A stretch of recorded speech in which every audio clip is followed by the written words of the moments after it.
శ్రీమాత్రే నమః. అందరికీ ఉగాది శుభాకాంక్షలు. కుంభరాశి వారికి ఈ సంవత్సరం ఆదాయం 2, వ్యయం 8, రాజపూజ్యం 4, అవమానం 2. ఈ ఏడాది సాధ్యమైనంత వరకు సానుకూల ఫలితాలనే అందిస్తుంది. ఏలినాటి శని 2వ దశలో ఉండటం అనేది శారీరక మానసిక ఒత్తిడికి కారణం అవుతుంది. జూన్ 2 వరకు గురువు పంచమ స్థానంలో కొలువు తీరడం వల్ల పుష్కలమైన దైవానుగ్రహం అందుతుంది. అంది వచ్చిన ప్రతి అవకాశాన్ని సద్వినియోగం చేసుకోండి. విద్యార్థులు మరింత ఏకాగ్రతతో సాధన చేయాలి.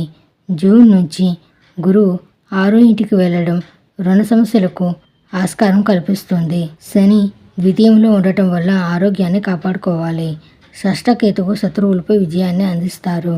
అక్టోబర్ తర్వాత గురువు 7వ స్థానానికి రావడం ఊరటనిచ్చే పరిణామం.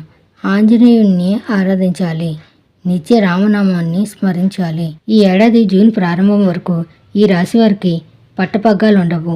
ఆ తర్వాత నుంచి ఏడాదంతా చిన్న చితక ఆర్థిక సమస్యలు, ఉద్యోగ సమస్యలు ఉంటూనే ఉంటాయి. ఏలినాటి శని ప్రభావం కొనసాగుతుంది. మధ్య మధ్య ఇతర గ్రహాల అనుకూలతల వల్ల సుఖ సంతోషాలు అనుభవానికి వస్తాయి. మొత్తం మీద ఈ రాశి వారికి గ్రహ సంచారం ఏమంత అనుకూలంగా లేదు. ఆదాయం బాగానే ఉంటుంది, కానీ వృధా ఖర్చులు ఇబ్బంది పెడతాయి. ఇతరులకు ఇచ్చిన డబ్బు సకాలంలో చేతికి అందకపోవచ్చు. ఆరోగ్యం మీద శ్రద్ధ పెట్టాల్సిన అవసరం ఉంటుంది. ప్రయాణాల వల్ల నష్టపోవడం జరుగుతుంది. ఆర్థిక లావాదేవీలకు దూరంగా ఉండడం మంచిది. డబ్బు ఇవ్వడం తీసుకోవడం వంటివి చేయవద్దు. ఎవరికి వాగ్దానాలు చేయకపోవడం కూడా మంచిది. ఆస్తి వివాదం ఒకటి అనుకూలంగా పరిష్కారమయ్యే అవకాశం ఉంది. వృత్తి ఉద్యోగాల్లో పనిభారం పెరుగుతుంది. వ్యాపారాలు నిలకడగా సాగిపోతాయి. అదనపు బాధ్యత వల్ల విశ్రాంతి కరువవుతుంది. ధనస్థానంలో సంచారం చేస్తున్న రాశ్యాధిపతి శనీశ్వరుడి కారణంగా ఆలస్యంగానైనా వృత్తి ఉద్యోగాల్లో పురోగతి ఉంటుంది. 1, 2 శుభ పరిణామాలు కూడా చోటు చేసుకుంటాయి. జీవిత భాగస్వామి వైపు నుంచి శుభవార్తలు వింటారు. ఆస్తి వివాదం ఒకటి తండ్రి జోక్యంతో అనుకూలంగా పరిష్కారం అవుతుంది. అధికారులు ప్రత్యక్షంగా కంటే పరోక్షంగా ఎక్కువ సహాయం చేస్తారు. వ్యాపారంలో భాగస్వాములతో వివాదాలు సమసిపోతాయి.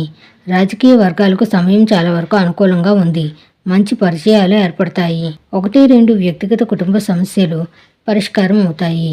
పిల్లల నుంచి శుభవార్తలు వింటారు.